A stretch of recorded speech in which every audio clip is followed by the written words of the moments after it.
Hi, Senators. Thank you for giving me the opportunity to speak today. Yes. My name is Kelli Harrison. Can you hear me? Yep. Okay, I'm sorry. My name is Kelli Harrison. I am a proud UAW member of Local 893 in Marshalltown, and I represent over 9,000 UAW members and 10,000 retired members in the state of Iowa, and many of them of whom are your constituents. I rise in opposition of SSB 1172. This has been a very difficult year for all of us during this COVID-19. Our essential workers in manufacturing stepped up to the challenges presented by this virus. They continued to work during this pandemic and in some cases produced a lot of the PPE to protect these frontline workers. Here in Iowa, workers at John Deere switched from building tractors to providing face shields. And Sears Seating, they built gowns again for the frontline workers. If this wasn't stressful enough, some members had to find daycare for their children who were not home due to the pandemic.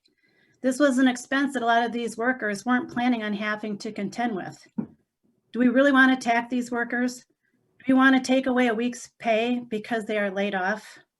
A layoff that they have not caused or could not prevent or avoid? Some companies, they build to order, like John Deere. Every year these people get laid off. Did they ask for it? No. So they're going to lose a week's pay because of something that they did not cause or prevent. Some companies build to order and they lay off their employees regularly. Is this fair? No. So let's be clear. Nobody gets rich on unemployment either, nor do they want to be unemployed. And sign up for unemployment, it can be difficult because you can't talk to a human being anymore. A lot of it is electronically, and some people don't have access to broadband.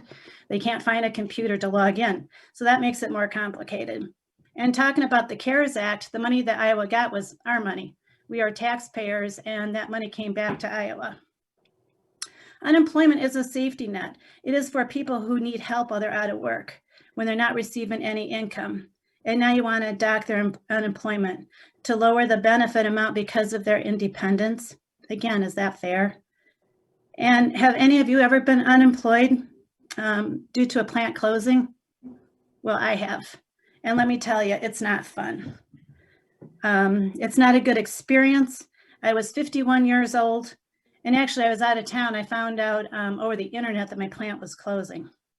And I had worked there faithfully for 27 and a half years. I didn't miss any work, and I didn't ask to be laid off or plant closing, worse. It was me and 900 other employees were devastated. Only imagine, that you weren't told, that you were going to lose, nor did you have any fair warning that your plant was going to close. And here I am, 51 years old. I have a high school education, and I put 27 and a half of my best years working for a facility that I thought I'd work 30 years and hopefully reach retirement. So here you have 900 employees out looking for a job. Jobs aren't readily available that make the same amount of money. I want a comparable job, not going from $24 an hour down to $10 an hour. I had kids getting ready to go to college. I had to, so you bring on all that extra depression. There was a lot of people that had no idea what they were going to do. So you have stress. And now you want to lower the amount of time that people get. Let me tell you, it takes a while to figure this out. You have to figure out maybe how you're going to, what resources do you use? I never had filed for unemployment 27 and a half years. I wasn't laid off, thank goodness. Now I have to file for unemployment. I have to do a resume. I have to go out looking for work in order to qualify for unemployment. And a lot of those jobs weren't paying good money, so lowering the weeks of unemployment is detrimental to our people. Again, I'm asking, that you reconsider some of that because it's very difficult to find a job, and to keep your life on track to where you were, because again, there's a lot of mental stress that goes into that. And again, it wasn't something that these employees asked for. Nobody wants to be laid off.